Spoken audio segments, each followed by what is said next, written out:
Não há dúvida nenhuma que o assunto mais importante nesses dias sobre política internacional é o encontro da África do Sul dos BRICS. Mas eu diria que não é só da semana ou do ano, de décadas. É um momento muito importante, muito complexo e também, ao mesmo tempo, muito delicado na reestruturação da ordem internacional.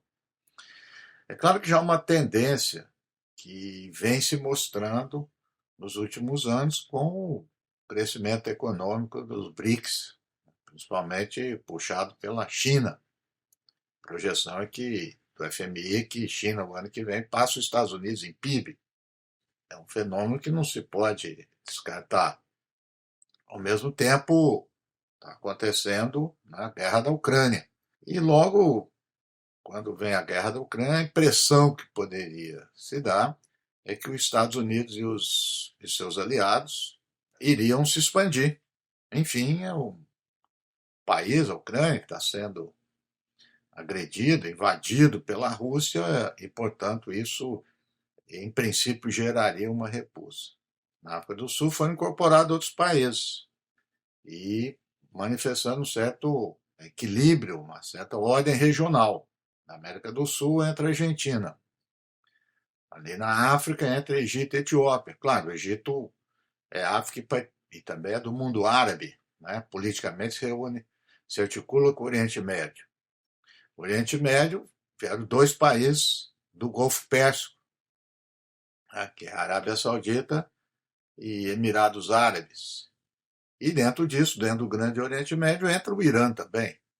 Né? Então, já se falou bastante, tem se falado, o BRICS hoje representa quase um terço do PIB mundial, em PIB passou o G7, 40% da população, então acho que esses fatos aí já são muito conhecidos, mas vou destacar alguns aqui, né, que revelam, né, tendências importantes, a gente não sabe ainda como isso vai se desenvolver, mas é fato, por exemplo, começaria chamando a atenção da Arábia Saudita e Emirados Árabes.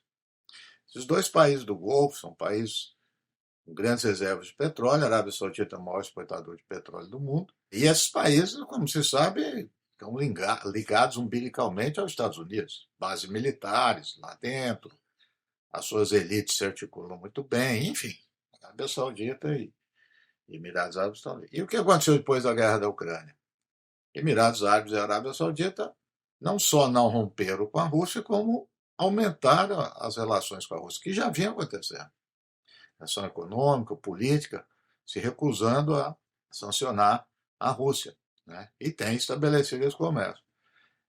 Portanto, ali no Oriente Médio há uma mudança incrível. O Egito desde 1977, quando há o acordo de paz Egito e Israel, patrocinado pelos Estados Unidos, desde 77 os Estados Unidos mandam recursos, dinheiro anualmente em bilhões de dólares para o Egito.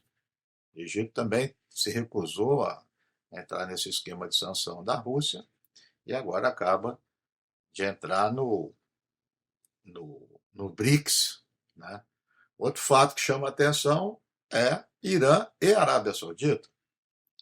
Se vocês olharem nos últimos anos, todo mundo diz, Guerra Fria do Oriente Médio, os dois maiores inimigos. E a China mediou um encontro que poucos acreditavam, estabelecendo princípio de conversação e de distensão, né, dessa relação entre os dois. E agora os dois entram no BRICS, não é coincidência. Então há um planejamento, há uma estratégia aí todo o BRICS, e é claro que com a liderança da China, não poderia ser diferente, maior economia do mundo, poder político. Né?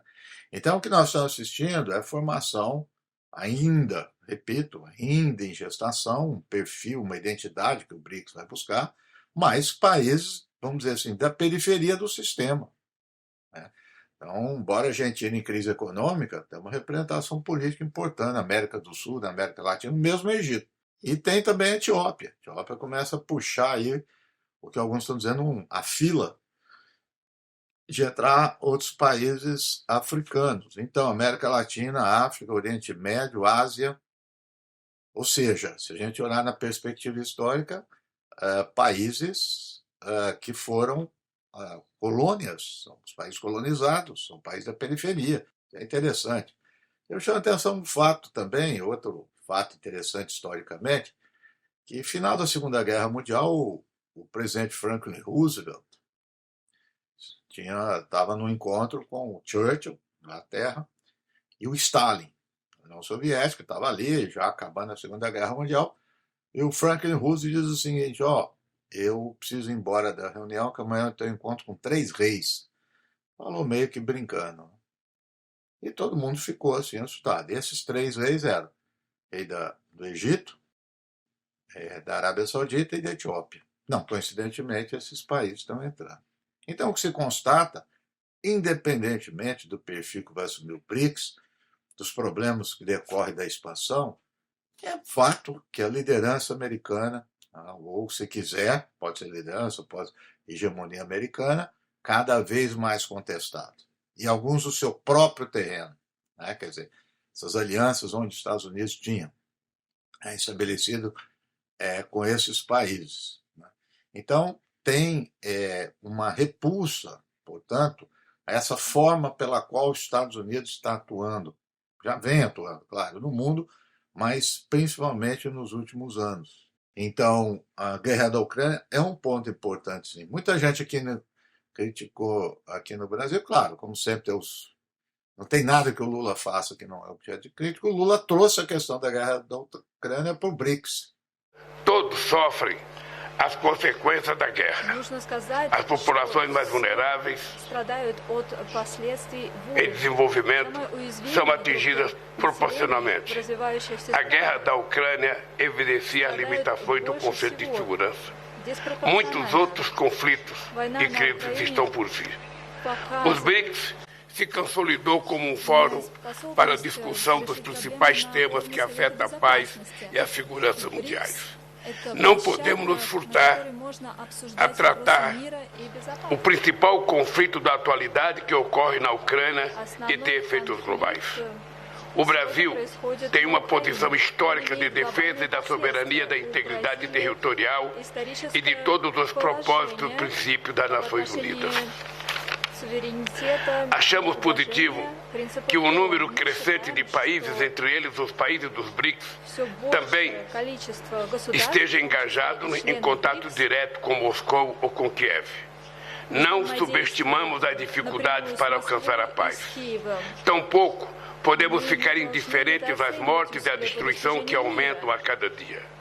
O Brasil não contempla fórmulas unilaterais para a paz. Estamos prontos para nos juntar a um esforço que possa efetivamente contribuir para um pronto cessar-fogo e uma paz justa e duradoura. É mérito do Lula trazer isso com coragem. Eu acredito que vai voltar essa pauta, inclusive podendo os países do BRICS, como Brasil, África do Sul, Índia, Arábia Saudita, né, entrar nesse um futuro acordo, numa negociação, num acordo de paz. Então, foi muito bem lembrado pelo Lula. Volta ao tema também substituir o dólar, né, nas transações comerciais entre os países. Precisamos de um sistema financeiro internacional que, ao invés de alimentar as desigualdades, ajude os países de baixa e média renda a implementarem mudanças estruturais. Isso só ocorrerá com representatividade adequada nas instituições de Bretton Woods e seus fundos climáticos. O endividamento externo restringe o desenvolvimento sustentável.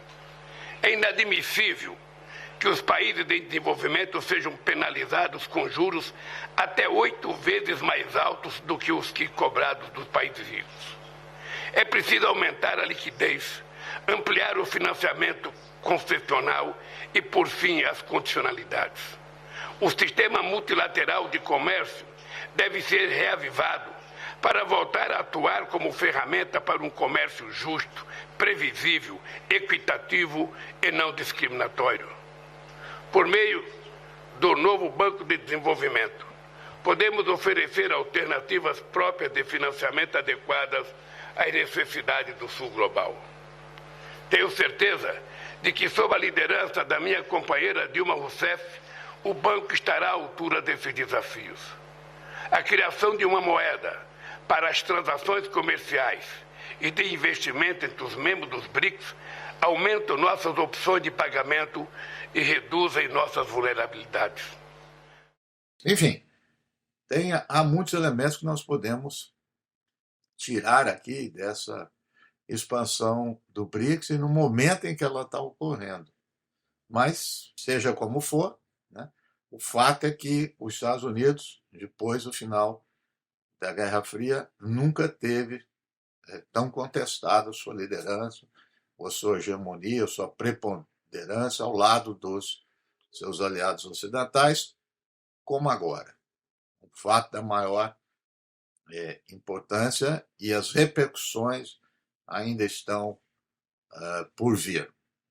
Um outro mundo, uma outra ordem mundial, não sei se ela vai se desenvolver plenamente, mas essa nova ordem mundial, essa